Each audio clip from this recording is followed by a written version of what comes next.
Good morning and welcome back to our Business Beyond the Beach talk show, a collaboration between Miami Beach Chamber of Commerce and Miami Community Newspapers. It's our member spotlight talk show. I'm here today with Jeevan Tillit. My name is Brittnie Bassant. I'm President and CEO of the Miami Beach Chamber of Commerce. And Jeevan, tell me a little bit about you.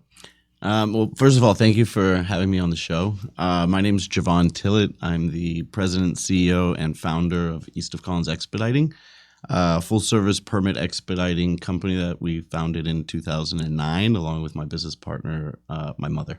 Oh, what a great business partner. I'm sure that's such a, we'll talk a little bit about that in a second. But I'm sure when anyone hears the words permit expediting, it's, just for someone who's dealing with any kind of project, they're like, yes, please, thank you. So you founded this company, you founded a really interesting time, right back in 2009. So walk me through that whole process. Well, it kind of just happened. My mother actually had experience working for different general contractors throughout the years, and naturally working in the office, she would assist them with their permitting and the subcontractors. And in 2008, 2009, with the recession, found herself without work. And one of the subcontractors that she worked with frequently calls her up one day and says, "Hey, I know you don't work for Nestor anymore, but can you help me with my permit?" And light bulb went off. I said, "Mom, that's business." I said, "You got your first customer, and we haven't even incorporated." So that night, we sat on my bed and we incorporated the company, became partners. She got some free cards on Vistaprint, started handing them out. Oh my God. And within a month or two, a couple months, she was coming to me and saying, "Hey, I need help." I was working, I was going to school full time, and she says, "I need help with the accounting." She was using a Word document and just manually changing the invoice number, and started getting a little out of control. And so I was actually studying finance and economics. So I'm like, oh, great. I'm going to go buy my QuickBooks file. I'm going to learn how to open my own books. And so I started assisting with the accounting side of things. And then, before you knew it, she was busy still. She actually had to go out of town for a little while. And that caused me to kind of assume the operation. And once I dived into it, I loved it. That's amazing. Okay, so you said that you were working and then you said you were in college. And so I'm really curious to know sort of what all of that looked like before you got involved with permit expediting. So what were some of the jobs that you had when you were younger? And then what did you study in college? Yeah, so, I'm a FIU alumni, proud Panther. Go and Panthers. Go Panthers. I studied finance originally. And when I took my entry-level, economics 101 class, I loved it. And so I took a dual degree in economics as well. And in terms of, jobs that I had before we started the company, there's a handful of them, but, the two that kind of stick out the most is, right out of high school, I became a mouse at Chuck E. Cheese. What? Stop. I was like in a costume and oh my goodness. So I worked at Chuck E. Cheese doing the parties and events, but ultimately they would rotate who goes in the mouse costume, right? And so I had to do that for a couple of years. But when we founded the company at the time, I was actually doing valet parking. So I would do valet parking at P.F. Chang's in North Miami Beach. And it was the best job to go through college. I would drive the nicest cars, brand new cars, and get paid cash. And, the hours were flexible, in terms of evening hours, weekends. And so it allowed me to go through college. Very cool. Are you a big car aficionado? I like cars. You like cars? I like new cars. What was like the coolest car you drove as like a kid valet parking and you're like, you got behind the wheel of this car and you're just, wow. Well, it was Aventura. So we would drive the newest cars, like, even before you see them on TV and stuff. Goodness. So, whether it was the Rolls-Royce Phantom or sometimes a Lamborghini would pull up. And, I actually learned how to drive stick shift in other people's cars, parking valet. And so It was fun. It was memorable. That's really cool. Yeah. So as a kid, I've heard that you had a knack for entrepreneurship as a kid. And so talk to me about some of these little projects or ventures that you would undertake. What do you think was the most memorable one, or what was the most fun? I think ultimately the name of the game was to make money, right? And so I'd always look for opportunities. I guess I would credit it to when I was in Boy Scouts. Okay. They make you sell popcorn and different things to raise money. And so that kind of created that sales side of things in me. And, from there, I started selling lollipops in school. And so I'd have my grandmother take me to Walmart and I'd buy like 50 Jolly Rancher lollipops for like $2 and then go to school and sell them for like 50 cents a piece. And I mean, I was making good money, $20-$30 on a bag that I paid like $3, $4, $5 for. And I was selling like a bag a day. And so, I mean, I was making money and I was in 9th grade. Yeah, I mean, I guess I've just always kind of had that, and then from there I jumped to like Pokemon cards. Okay, and those are coming back. I think those are a thing now again. I unfortunately didn't save any, but I heard they're worth a lot of money these days. But yeah, it was always kind of that hustle bustle, trying to make a buck. I mean, but that's the spirit of entrepreneurship, right? And that's the core of it. Is you've got to hustle, you've got to work hard. In addition to having that like entrepreneurial spirit, you also have like an innate curiosity. And so how do you feel like that's shaped and affected you now as a business owner and lend to that? So, I don't know if it was a curiosity, but at one point I wanted to be an attorney.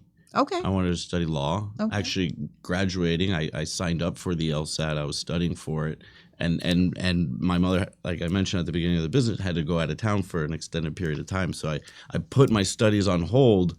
And once I learned expediting, I loved it. I never went back. But ultimately, that desire for being an attorney, it was kind of practicing law. Being a permit expediter is almost like being an attorney that's not regulated by the bar. Okay. Right? And that inquisitive mind of mine allows me to kind of, look outside the box and look for alternative solutions. The way I explain to some of my employees is, the laws of liability is what I call it. And so it's not that the fire inspector doesn't want to approve you, it's that he doesn't want to be liable. And so having that inquisitive mind allows you to kind of come up with other options. So it might be, oh, well, what if I give you a letter from my engineer signed and sealed where now he's taking the liability? In that case, no problem, I'll sign off on your stuff, right? And so that inquisitive mind, I think, just allows me to get creative on finding solutions. I absolutely love that. That's such a great way to sort of put it all together and put it all together so nicely. So let's talk about permit expediting, and let's talk about what people think permit expediting is and what it really is, right? Because I think people have a perception of permit and they don't realize how broadly it extends. It's not just for construction. It could be for events. It could be for a number of things. So just tell me about the world of permit expediting. So, thanks for that question. It's pretty loaded. I think a lot of times people have a misconception, misunderstanding on what a permit expediter is. They tend to think that, if it's a 3-month process, you're going to make it in 3 days. 3 days.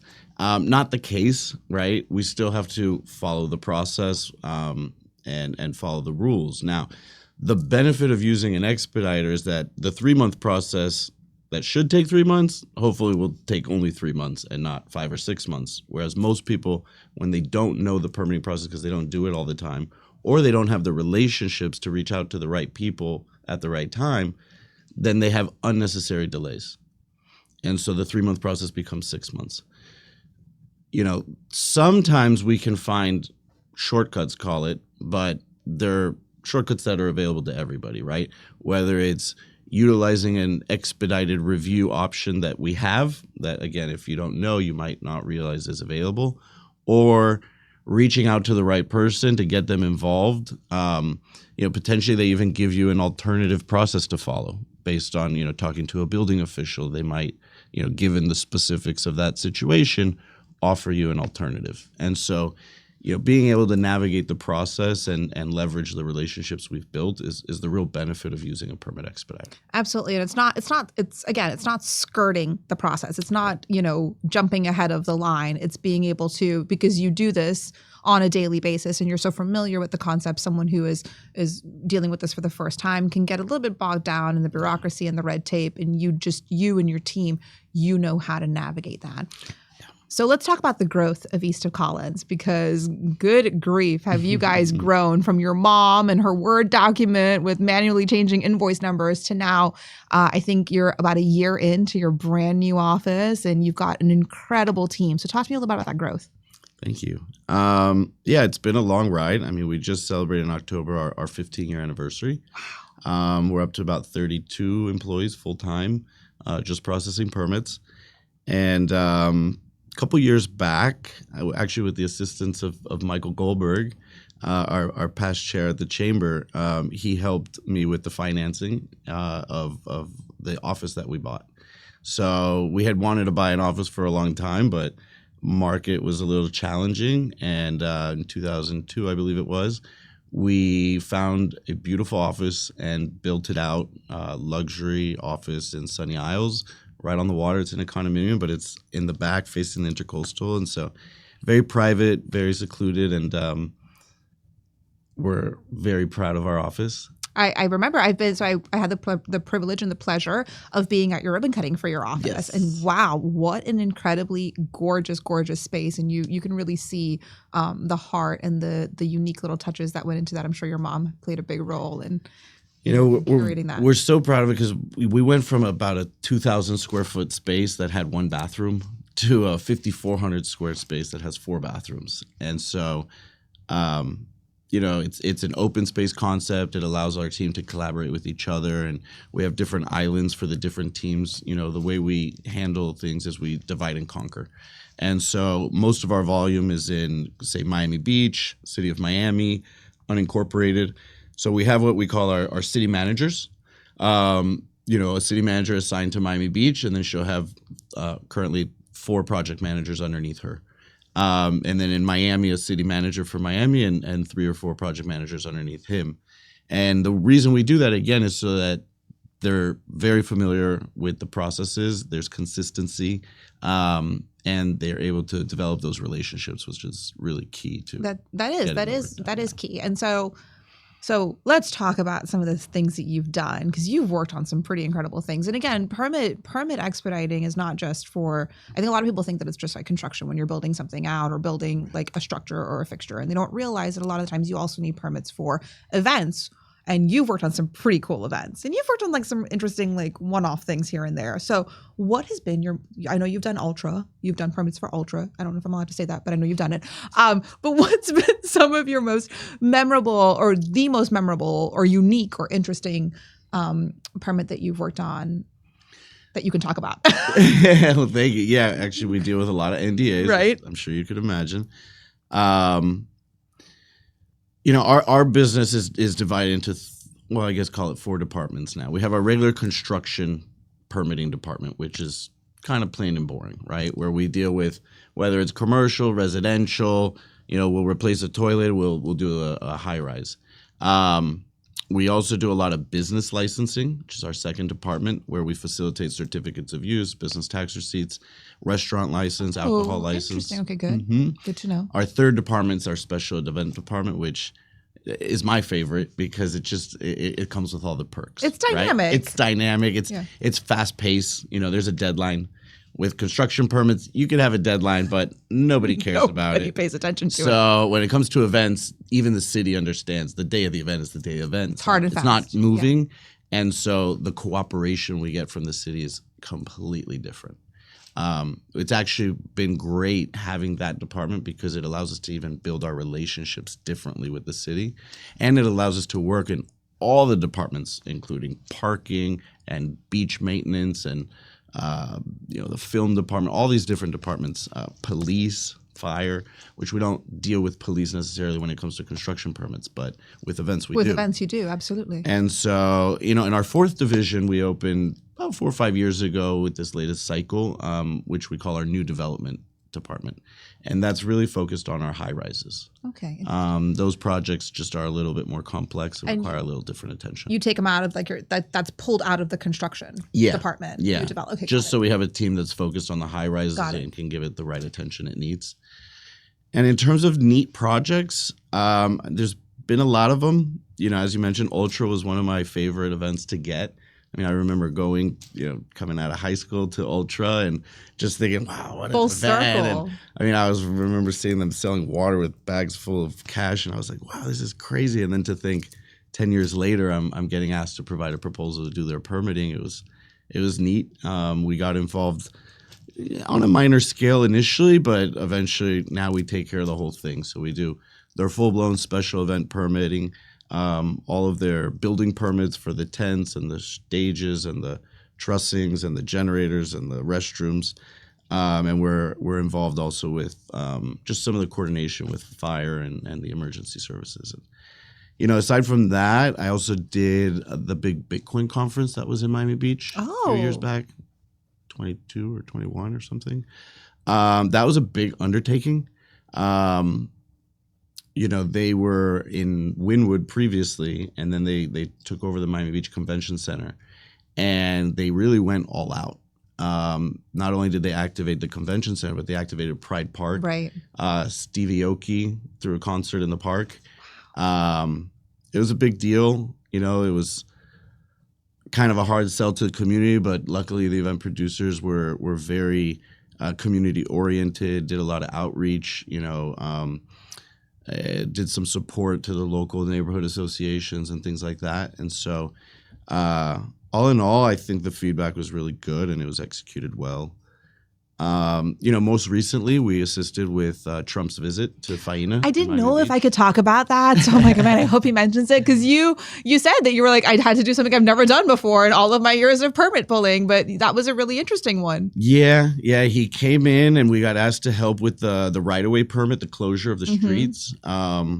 And as part of that, the requirement was to get dump trucks to be used as car barriers, right? And fill them with sand.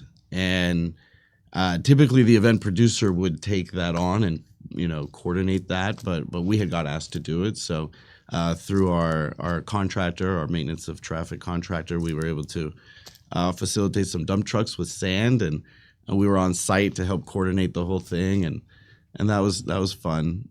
We've done some other stuff where Secret Service has been involved with previous presidents and stuff, and so those are kind of interesting because it's very high level, it's very secretive and creative, and that's where again, like you can utilize your creative and inquisitive mind to come up with really out of the box solutions for things and work on those. So one other one that's really memorable.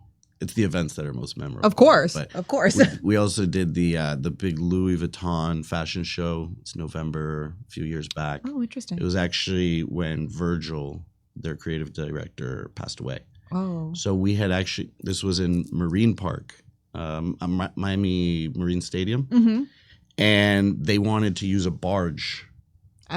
And we had to permit this, and it was like 60 days, 90 days, and permitting on the water is very challenging, and we were able to get it done. Was the barge the runway? The barge was where the whole show took place. Oh my goodness. And so, every celebrity you can think of was there. And literally the day before the show, I was on site and I was walking with my client, and he's like, hold on. And he takes a phone call, and I could just see he went pale. And he hangs up the phone and he goes to me, my client just passed away. And it was Virgil, the creative director, who was literally supposed to be flying in for the dress rehearsal.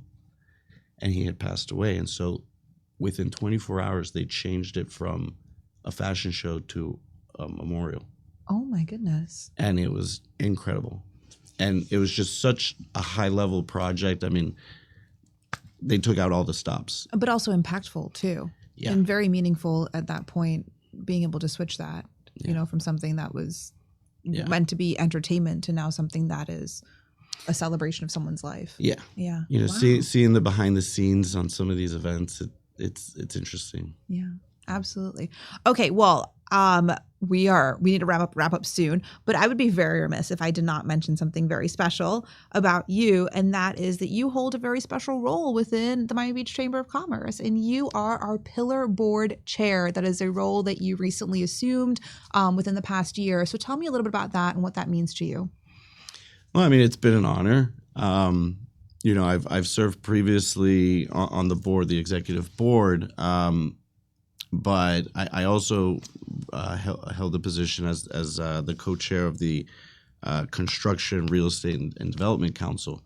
So this is more in line with the council role, because it's more interacting with membership. And it's been really nice. The chamber kind of gave me a blank canvas and carte blanche, gave me a lot of runway to get creative. With your help, actually, we introduced the Fireside Chat series this year, which I think has been really great. We've had the county sheriff join us. We had our county controller, supervisor of elections. We've got some other ones in the works. It's such fun, dynamic programming, and it's really, really great when you get to create something so different, and like you said, you have that blank slate that you can just draw upon and do something incredible. So it's been an absolute pleasure working with you on that, and congratulations, because that's a big role to be the Pillar Board Chair of the Chamber. So we're getting ready to wrap up. I have one last question for you. All right. Okay, if you could go back in time, talk to your younger self, little baby Jeevan Tillit, what would you tell him? Ooh, that's a loaded question. Any advice that you would give, whether it's, business or just life in general, that's kind of, I think that's the conversation that we would have.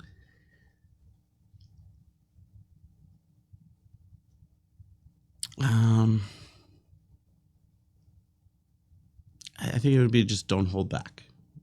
Go for what you want. Go for your dreams, Don't worry about what other people think or what other people say, and, just stay focused and keep plowing ahead.